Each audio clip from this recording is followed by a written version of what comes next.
Yetkisi de bende, her şey bende, işleme koyacağım. Bütün bunlara rağmen ben götürüyor. Belko, Büyükşehir Belediyesi, Ankara, da veriyorum, kabul etmiyorsun. Diyorum sana masrafsız her ay. Der ki ben belediyenin minibüsüne binmiyorum, konforum bozuluyor. Ayakta yolcu taşınıyor, şudur. 2-3 gündür bizim ilimizde bir minibüsçülerle belediye arasındaki bir anlaşmazlıktan söz ediliyor. Dolayısıyla işin özünü halkımızın öğrenmesi için en güzel iletişim kanalı sizin üzerinizden halka bunları duyurmaktır. Bildiğiniz üzere 31 Mart seçimlerinden sonra bizim halka vaatlerimiz vardır. Biz Ağrı'yı değiştireceğiz, güzelleştireceğiz, doğunun parlayan yıldızı yapacağız. Dolayısıyla bu konuda önümüze babamız da çıksa dinlemeyeceğiz. Biz halkı dinleyeceğiz. Halkın menfaatine, yararına ne varsa biz bunları kendimize hedef olarak koymuşuz, prensip olarak belirlemişiz. Ama şimdi son 2-3 gündür, daha doğrusu son 1-2 aydır sürekli burada bir tartışma, bir huzursuzluk varmış gibi minibüs yani dolmuşçu arkadaşlar olayı yanlış yöne çekmeye çalışıyorlar. Farklı söylemlerde bulunuyorlar. Tehditvari konuşmalar yapıyorlar. Bunların bize sökmeyeceğini bilmelerini isterim. Biz tehditle iş yapacak insanlar değiliz. Dolayısıyla biz Ağrı'nın menfaatine ne varsa, Ağrı için ne gerekiyorsa onları yapmaya hazırız. Değerli arkadaşlar, şimdi biz 66 tane yeni aracımızla, hastabüslerimizle bizim seçim vaatlerimizden birisi de öğrencileri bedava taşıyacağımızdır. Fakat kanun buna müsaade etmediği için biz 25 kuruş gibi sembolik bir ücret koyarak, diğer ücretleri de aşağı çekerek hatlarda normal ulaşıma başladık. Fakat dolmuşçu arkadaşlar ısrarla siz yapamazsınız, edemezsiniz, böyle bir şey olamaz, biz asarız, keseriz, bilmem işte siz bizim ekmeğimizle oynuyorsunuz. Ya arkadaş siz 46 kişisiniz. Ağrı merkez 150 bin ilçeleriyle birlikte 650 bin nüfuslu, 550 bin nüfuslu bir yer. Yani biz 46 tane aile için ben bütün Ağrı'dan vaz mı geçeyim? Size soruyorum. Bütün Ağrı'nın dolmuşları 3-4 kişinin elinde.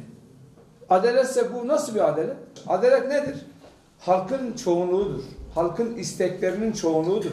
Halk eğer %51 bu olsun diyorsa o iş bitmiştir. İsterseniz hodri meydan anket yapalım. İsterseniz sandık koyalım.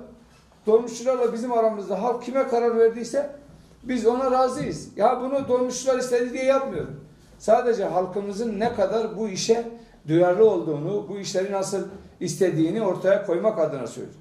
Değerli kardeşler, şimdi ben onlara kaç teklif götürdüm. Dedim ki siz bu hatlara bakın, elinde sözleşme var.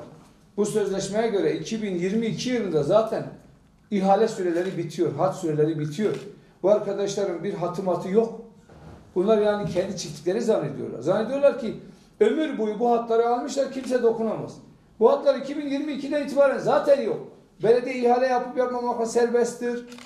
Bu arkadaşların bugüne kadar yapmış olduğu ihmalleri bu sözleşmeye göre hareket etseydim zaten bütün hatları iptaldir. Dolayısıyla bu arkadaşlar daha önce Vali Bey'e gitmişler. Sayın Valimize demişler ki Ağrı'ya otobüs azdır. 46 otobüs yetmiyor, minibüs yetmiyor. Müsaade edin biz bir 20 tane daha artıralım.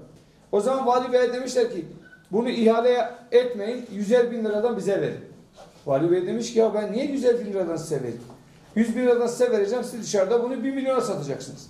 Eğer gerekliyse ben açık bir ihale açayım. Herkes girsin bu ihaleye. Dolayısıyla hatları kaça aldıysalar herkes hakkına razı olsun. Yok efendim bizim dışımızdan kimse bu ihaleye giremez. Yok efendim bizim dışımızda kimse bu hatları alamaz. Çok adalette bahsediyorlar ya. Vali Bey de demiş ki kusura bakmayın ben o işe gelmem. Ya açık ihale yaptırırım ya da hiç yaptırmam. Dolayısıyla bu arkadaşlar da vazgeçmiş. Şimdi minibüs getirdik. Bunlara dedik ki sizin bütün masraflarınız bize ait.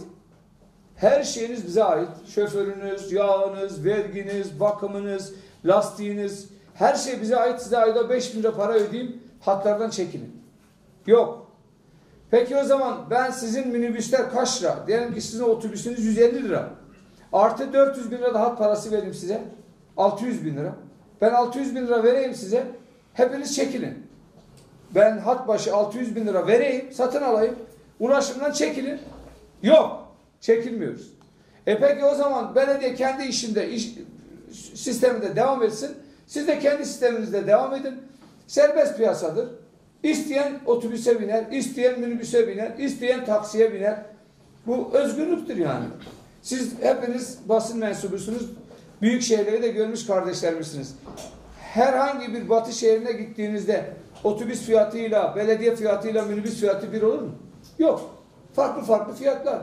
Herkes kendine göre bir serbest piyasa oluşturmuş. Siz Ankara'dan havaalanına gitmek için belediye otobüsüne binerseniz 3 lira ödersiniz. Havaş'a binerseniz 10 lira ödersiniz. 20 lira ödersiniz. 11 lira ödersiniz. Sizin kendi isteğiniz. Dolayısıyla Havaş diyebilir mi? Belediye niye burayı 3 lira yaptı? Her şey Ağrıların dediği gibi olacak. Ağrı halkı ne istiyorsa o olacak. Ağrı halkı, bakın yarın bir gün Ağrı halkı toplansın, oylama yapsınlar, biz bu minibüs hatlarına karşıyız desinler, ben bırakırım. Benim için halkın iradesi önemli. Dün bizim minibüsleri tekmelediler. Videoları, kayıtları bizim elimizdedir. Onları savcılığa vereceğiz. Ondan sonra dün bizim şoförleri tehdit ettiler. Ben dün kendim bir saat şoförlük yaptım. İlk günde tanıtımda 4 saat da ön arabaya binerek eskortluk yaptım. Yani önce eğer siz bir hesabınız varsa gariban şoförlerle bir hesaplaşmaya girmeyin. Benimle bir hesaplaşmaya girin. Onlar ekmeklerinin peşinde. Gelmişler, çalışıyorlar evlerine ekmek götürmek için. Bunun talimatını veren benim belediyemdir. Bir sorunuz varsa, bir derdiniz varsa belediyeyle hesaplaşırsınız. Şoförlerle hesaplaşmaya kalkışmayın. 2012 yılında siz bu hattı kaç liraya aldıysanız 3 katını vereceğim. Basın mensuplarının önünde söz veriyorum.